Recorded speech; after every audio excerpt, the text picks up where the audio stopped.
Livro 2, Conversando com Deus. Capítulo 5, página 84. Continuação da narrativa.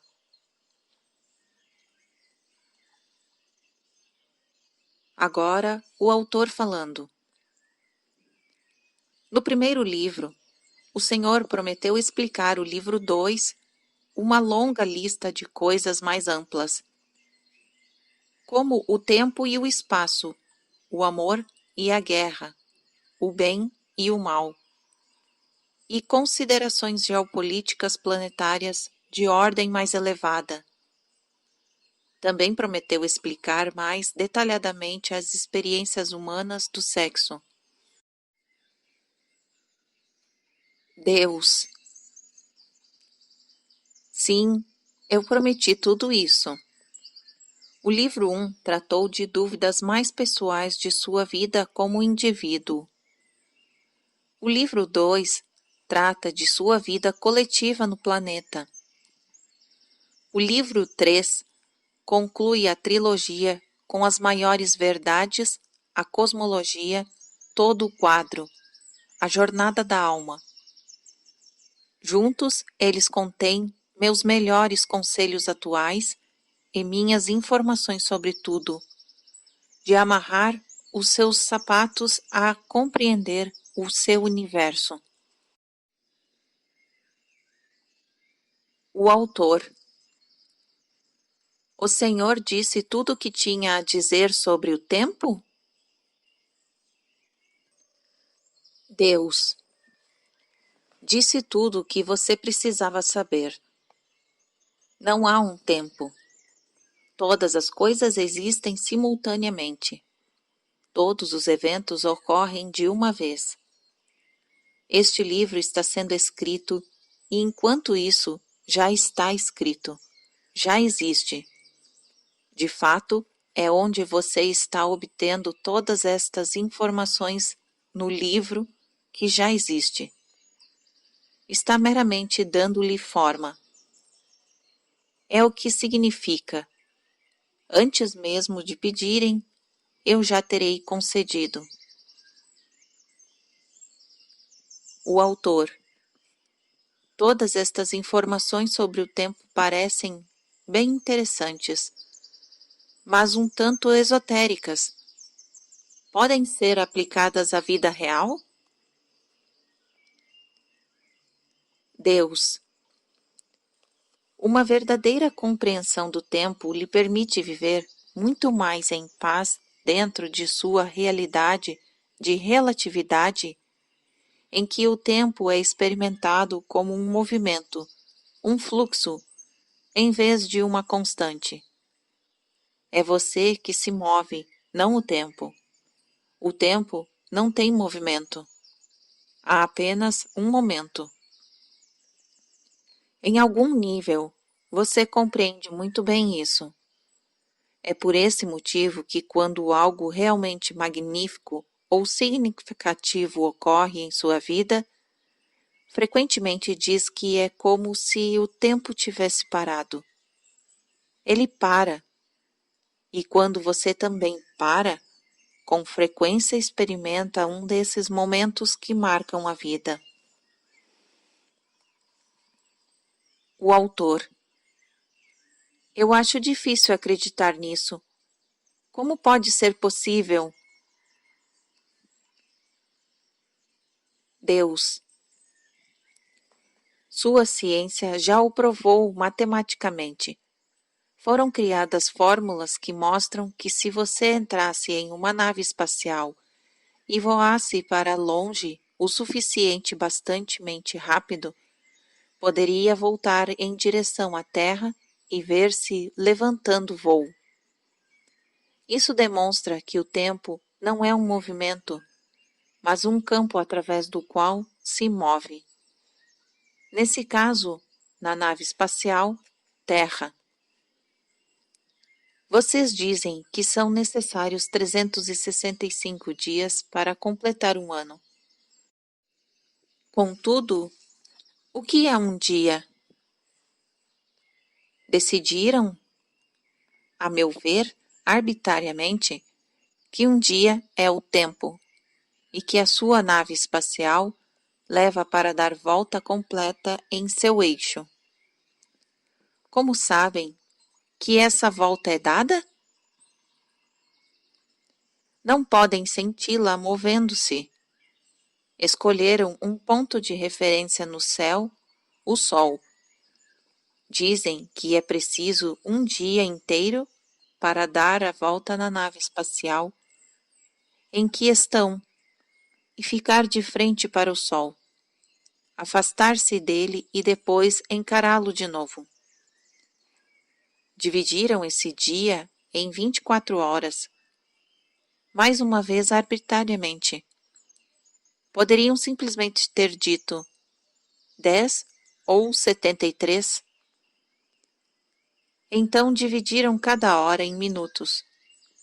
Disseram que cada unidade de hora continha 60 unidades menores, chamadas de minutos, e que cada um deles continha 60 unidades diminutas, chamadas de segundos.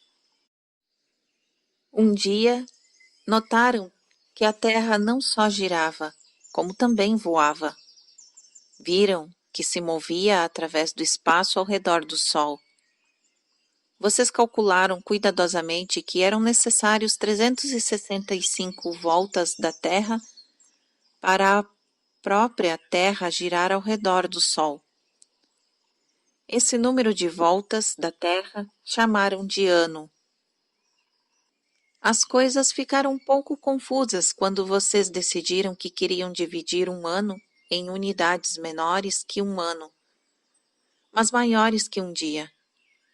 Criaram a semana e o mês, e conseguiram obter o mesmo número de meses em todos os anos, mas não ao mesmo número de dias em todos os meses. Vocês não conseguiram encontrar um modo de dividir um número ímpar de dias, 365, um número par de 12 meses. Por isso, simplesmente decidiram que alguns meses continham mais dias que outros. Acharam que tinham de manter o 12 como o subdivisor anual, porque era o número dos ciclos lunares pelos quais observavam sua lua passando durante um ano.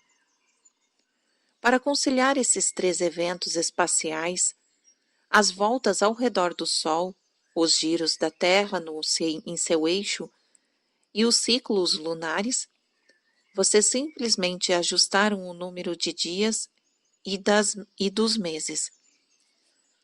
Nem mesmo esse artifício resolveu todos os problemas, porque as suas invenções anteriores continuavam a criar um aumento de tempo, com o qual não sabiam o que fazer.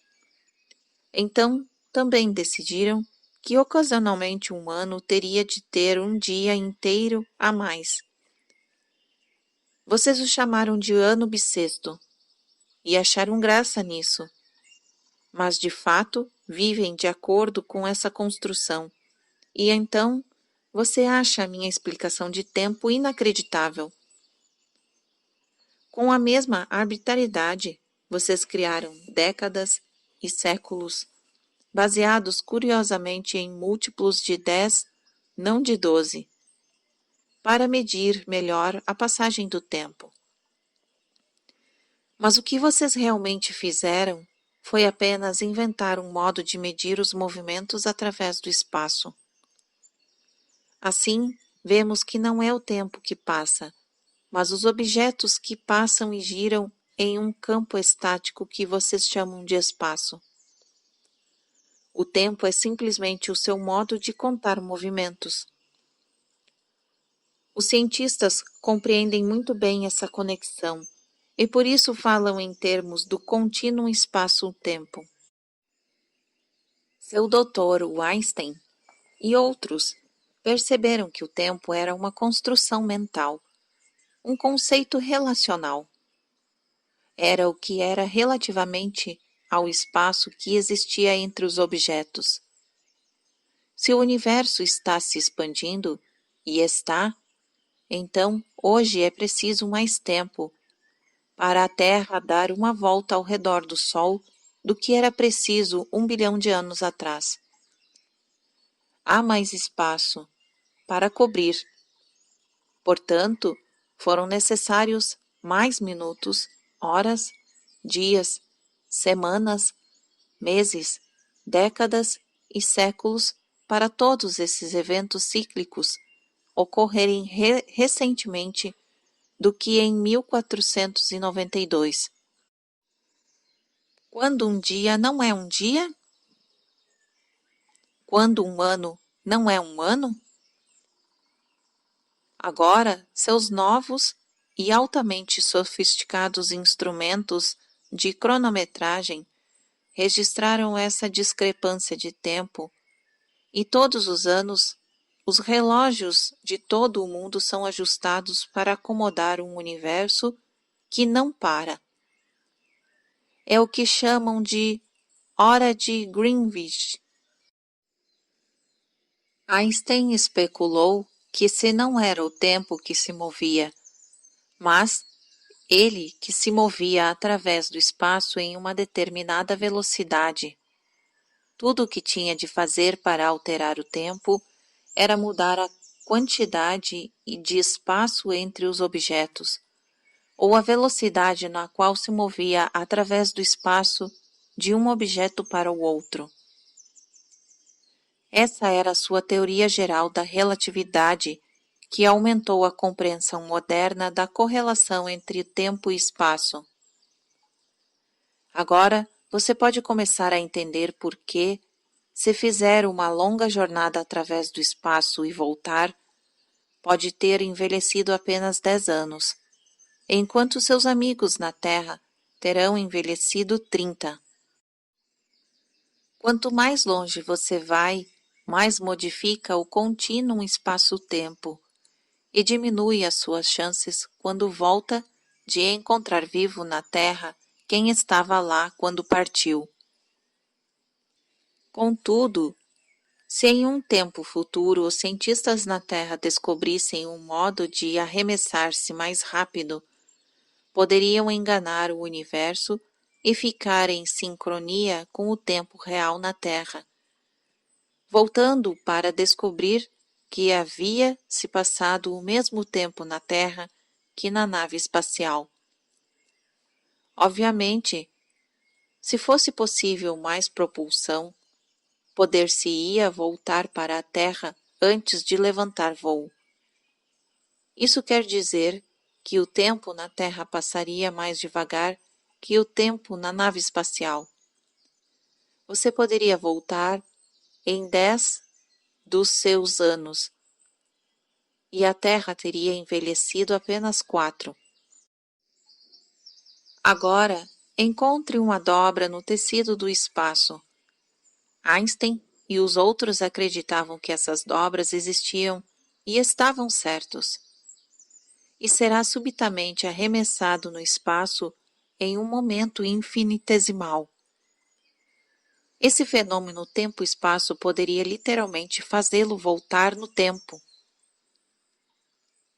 A essa altura, não deveria ser muito difícil perceber que o tempo só existe como uma construção na sua mente.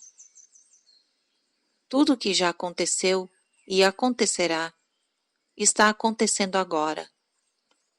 A capacidade de observá-lo depende apenas de seu ponto de vista, seu lugar no espaço. Se você estivesse no meu lugar, poderia ver tudo isso nesse momento. Compreende? O autor. Uau! Estou começando a compreender em um nível teórico. Sim. Deus. Ótimo. Eu lhe expliquei isso aqui muito simplesmente, para que até mesmo uma criança pudesse compreendê-lo. Pode não ser muito científico, mas produz uma boa compreensão. Neste exato momento, os objetos materiais estão limitados em termos de sua velocidade, mas não os imateriais. O autor. Meus pensamentos, minha alma, poderiam teoricamente mover-se através do espaço celeste em uma velocidade incrível. Deus. É isso, exatamente. E o é que frequentemente acontece em sonhos e outras experiências extracorpóreas e psíquicas. Agora você compreende o déjà vu. Provavelmente esteve ali antes. O autor. Mas se tudo já aconteceu, então eu não posso mudar meu futuro. Isso é o destino? Deus. Não. Não acredite nessa ideia. Não é verdade. De fato, isso deveria beneficiá-lo, não prejudicá-lo. Você está sempre em um lugar de livre arbítrio e plena escolha. Ser capaz de ver o futuro ou permitir que os outros façam isso por você deveriam aumentar sua capacidade de levar a vida que quer, não limitá-la. O autor. Como? Eu preciso de ajuda aqui. Deus. Se você vê um evento futuro ou experimenta algo de que não gosta, não deve escolhê-lo. Escolha novamente. Escolha outro. Mude o seu comportamento para evitar o resultado não desejado. O autor. Mas como posso evitar o que já aconteceu? Deus. Não aconteceu com você, ainda. Você está em um lugar no contínuo espaço-tempo, em que não tem consciência do acontecimento. Não sabe que ele aconteceu. Não se lembrou do seu futuro. Esse esquecimento é o segredo de todo o tempo. É o que lhe possibilita jogar o grande jogo da vida. Eu o explicarei depois. O que você não sabe não é assim. Como você não se lembra do seu futuro, ele não aconteceu para você ainda. Uma coisa só acontece quando é experimentada. Uma coisa só é experimentada quando é conhecida. Agora, digamos que você foi abençoado com um vislumbre, uma fração de segundos de conhecimento do seu futuro. O que aconteceu é o que o seu espírito, sua parte imaterial, foi rapidamente para outro lugar no contínuo espaço-tempo e trouxe de volta uma energia residual, algumas imagens ou impressões do momento ou evento.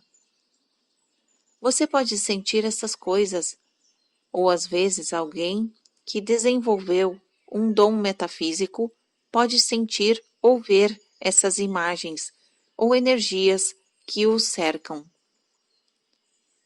Se você não gostar do que sente em relação ao seu futuro, evite-o. Simplesmente evite-o. Nesse instante, você muda a sua experiência e todos vocês dão um suspiro de alívio. O autor. Espere um minuto. Quem? Deus. Você deve saber. Agora está pronto para ouvir que existe em todos os níveis do contínuo espaço-tempo simultaneamente. Ou seja, sua alma sempre foi, sempre é e sempre será um mundo infinito. Amém. O autor. Eu existo em mais de um lugar? Deus. É claro que sim. Existe em todos os lugares. em todos os tempos. O autor. Há um eu no futuro e um eu no passado? Deus. Bem, o futuro e o passado não existem, como já expliquei, mas empregando essas palavras como você as empregou, sim. O autor. Há mais de um de mim? Deus. Há apenas um de você, mas você é muito maior do que imagina. O autor. Então, quando eu, que existe agora, muda algo de que não gosta em seu futuro, o eu que existe no futuro não tem mais isso como parte da sua experiência? Deus. Basicamente sim. Todo o mosaico muda, mas ele nunca perde a experiência que se proporcionou. Fica apenas aliviado e feliz por você não ter de passar por isso. O autor. Mas o eu, no passado, ainda tem de experimentar isso, e por esse motivo caminha em sua direção. Deus. Em certo sentido, sim. Mas é claro que você pode ajudá-lo. O autor. Posso? Deus. É claro que sim. Em primeiro lugar, mudando o que o você à sua frente experimentou. O você atrás pode nunca ter de experimentar. É com esse artifício que a sua alma evolui. Do mesmo modo, o você futuro obteve ajuda de seu próprio eu futuro, ajudando-o, assim, a evitar o que ele não evitou. Você compreendeu? O autor. Sim, e é fascinante. Mas agora tenho outra pergunta. E quanto às vidas passadas? Se eu sempre sou eu, no passado e futuro, como posso ter sido outra pessoa em uma vida passada? Deus. Você é um ser divino, capaz de ter mais de uma experiência ao mesmo tempo e de dividir o seu eu em muitos eus diferentes que escolher. Pode ter a mesma vida repetidamente de modos diferentes, como já expliquei. E também pode ter vidas diferentes em tempos diferentes do contínuo. Portanto, enquanto está sendo você, aqui e agora, também pode ser e foi outros eus em outros tempos e lugares. O autor.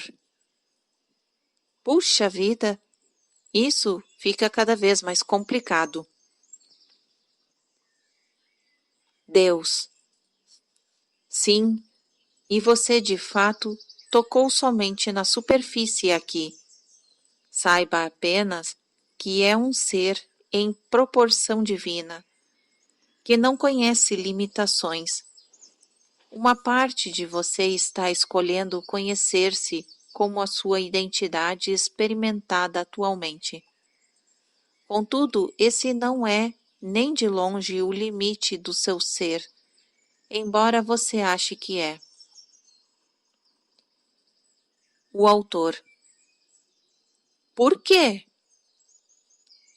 Deus. Você deve achar que é, ou não poderá fazer o que se propôs fazer nesta vida. O autor. E o que foi? O Senhor já me disse, mas diga-me de novo, aqui e agora. Deus, você está usando toda a vida, todas de muitas vidas para ser e decidir quem realmente é. Escolher e criar quem realmente é. Experimentar e consumar a sua ideia atual sobre si mesmo. Está em um momento eterno de criação e satisfação do eu através do processo de expressão do eu. Atrair as pessoas, os eventos e as circunstâncias de sua vida como ferramentas com as quais moldará a versão maior da visão melhor que já teve de si mesmo. Esse processo de criação e recriação é contínuo, interminável e ocorre em múltiplas camadas. Tudo está acontecendo agora em muitos níveis. Em uma realidade linear, você vê a experiência como sendo o do passado, do presente e do futuro. Imagina que tem uma vida, ou talvez muitas, mas certamente apenas uma de cada vez. Mas e se não existisse o tempo? Então, estaria tendo todas as suas vidas de uma vez. Você está vivendo esta vida, sua vida atualmente percebida em seu passado, seu presente e seu futuro, de uma vez. Já teve um estranho pressentimento sobre o evento futuro, tão forte que o fez evitá-lo? Em sua língua, você chama isso de premonição. Do meu ponto de vista, é simplesmente uma consciência que você subitamente tem de algo que apenas experimentou em seu futuro. Seu eu futuro está dizendo: ei, isso não foi divertido. Não faça isso. Você também está vivendo outras vidas, o que chama de vidas passadas. Neste momento, embora as experimente como tendo sido em seu passado, se é que as experimenta, e isso também é aceitável, seria muito difícil para você jogar esse maravilhoso jogo da vida se tivesse plena consciência de que está acontecendo. Nem mesmo dessa descrição oferecida aqui pode proporcionar-lhe isso. Se pudesse, o jogo estaria terminado. O processo depende de o processo estar completo, ou seja, inclusive da sua falta de consciência plena nesse estágio. Então, bendiga o processo e aceite-o como a maior dádiva do mais bondoso Criador. Aceite o processo e mova-se através dele com paz, sabedoria e alegria. Use o processo e transforme-o de algo que você suporta em algo que você usa como uma ferramenta na criação da experiência mais magnífica de todos os tempos, a satisfação do seu eu divino. O autor. Como? Qual é o melhor modo de fazer isso? Deus. Não desperdice os momentos preciosos, sua realidade atual, tentando descobrir todos os segredos da vida. Eles são segredos por um motivo. Conceda ao seu Deus o benefício da dúvida. Use o seu momento atual para o objetivo mais elevado, a criação e expressão de quem realmente é. Decida quem é, quem deseja ser, e então faça tudo o que puder para ser isso. Use o que eu lhe disse sobre o tempo como uma estrutura dentro de sua compreensão limitada. sobre a qual colocar as construções da sua ideia mais nobre. Se você tiver uma impressão sobre o futuro, respeite-a. Se tiver uma ideia sobre uma vida passada, veja se ela lhe é útil. Não apenas a ignore. Acima de tudo, se souber um modo de criar, mostrar, expressar e experimentar o seu eu divino, ainda mais gloriosamente aqui e agora, use-o. E você saberá um modo, porque pediu por ele. Produzir este livro é um sinal do seu pedido, porque não poderia estar produzindo-o agora diante de seus olhos sem uma mente aberta, um coração aberto e uma alma que está pronta para saber. O mesmo é verdadeiro para aqueles que estão lendo, porque eles o criaram também. De um outro modo, poderiam estar experimentando?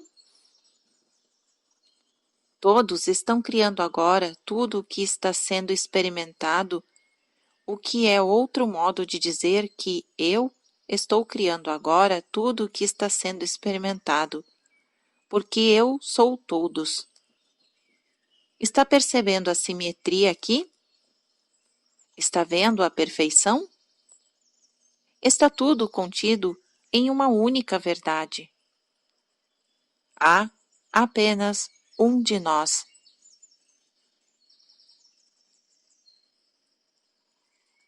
Fim do capítulo 5.